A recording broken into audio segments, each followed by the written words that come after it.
노무현 재단입니다. 노무현 재단 역시 처음으로 이제 말씀을 해주셨는데, 노무현 재단에 무슨 부정이나 부패가 있는 것처럼 추측성 주장으로 선거에서 이득을 보려는 속내가 너무 빤히 들여다 보인다 했는데, 제가 추측성 주장이라고 감히 말씀을 하셨는데요. 제가 가지고 있는 자료는 이 자료입니다. 이것은 노무현 재단의 자료입니다. 노무현 재단의 자료에 근거해서 종로구 원서동은 평당 2,100만 원의 건축비, 그리고 김해 봉화마을은 평당 1,600만 원의 건축비가 들었다라고 제가 이야기하고 있는 것입니다.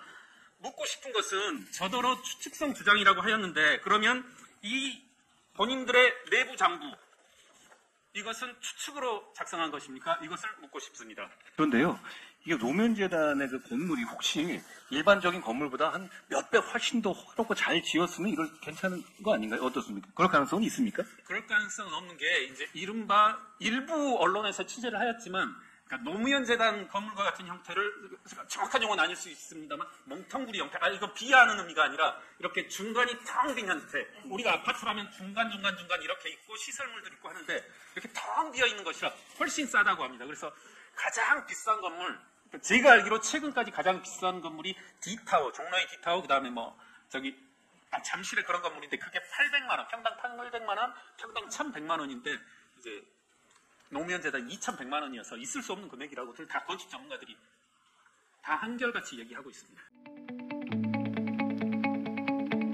제가 저번에 회계사 27년 차라고 했는데, 사실 직업에 대한 자긍심, 그런 건 상당히 작은 편이었는데, 비대위원이라는 직업에 대해서는 상당한 자긍심을 가지게 됩니다.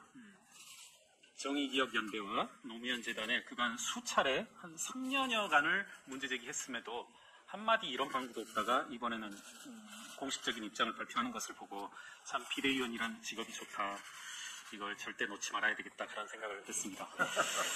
한겨레 보도를 통해서 정의연의 입장이 나왔습니다. 제가 지난 시간에 문제제기했던 내용이 뭐였었냐면, 5억 원의 국고보조금을 신청하면서 자부담금 19억 원을 부담하겠다 했음에도 불구하고 별도의 입금된 흔적, 부담한 흔적이 보이지 않는다. 이것에 대해서 정의기억연대는 국고보조금 5억 원은 자체 예산과 달리 당연히 별도의 새로운 계좌로 관리됐다. 그것이 정부와 지자체의 일반적인 보조금 관리 지침이라고 밝혔습니다. 재미있을지 모르겠는데 저는 이런 모습이 생각나더라고요. 고속도로에서 과속을 하다가 잡혔을 때 경찰이 당신은 과속을 20km 넘게 하셨다, 이것에 대해서 뜬금없이 운전자가 Would you pass me the salt라고 하는 영어를 남발하는 모습을 연상했는데 전혀 관계없는 상황입니다. 갑자기 소금을 달라는 그런 이야기인데 전혀 사실이 아니고요. 서로 이와 같이 보조금과 자부담 계좌 분리가 당연한데 호도하고 있다, 이게 사실이라면 이분들이 지금 여성가족부에 사업 결과 보고서를 다 제출했다고 하고 있거든요. 지금 이게 사업 결과 보고서입니다. 제가 가지고 있는 게. 이것에 어디에도 없습니다. 자부담금 19억 8천을 부담했다라고 하는 것이 없고, 굳이 흔적을 따지자면 여기 한 페이지가 있거든요. 이것인데 보이지는 않으시겠습니다만은 뭐냐면 자부담 19억 8천의 내역서라고 해가지고 일자가 없습니다. 날짜 없고 언제 들어오고 언제 나왔는지 없고, 그 다음에 계좌가 없습니다. 별도 계좌로 관리한다라고 했는데 5억 원에 대해서는 이와 같이 통장 사본이 있고 5억 원의 입출금 내역이 있는데 이 사업 결과 보고서 어디에도 자부담금 19억 8천에 대한 내역서가 전혀 없습니다.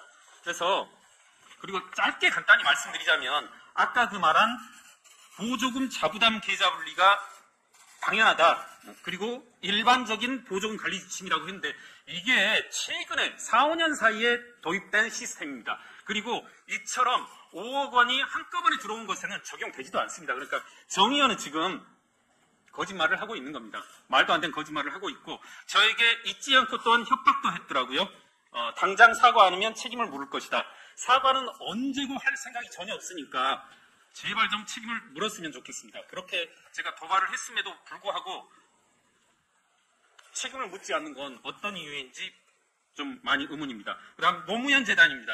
노무현 재단 역시 처음으로 이제 말씀을 해주셨는데, 노무현 재단에 무슨 부정이나 부패가 있는 것처럼 추측성 주장으로 선거에서 이득을 보려는 속내가 너무 빤히 들여다 보인다 했는데, 지금 추측성 지정이라고 감히 말씀을 하셨는데요.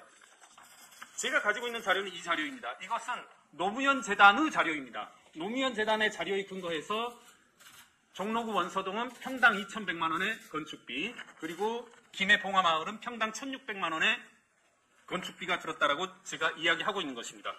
묻고 싶은 것은 저더러 추측성 주장이라고 하였는데, 그러면 이 본인들의 내부 장부, 이것은 추측으로 작성한 것입니까? 이것을 묻고 싶습니다.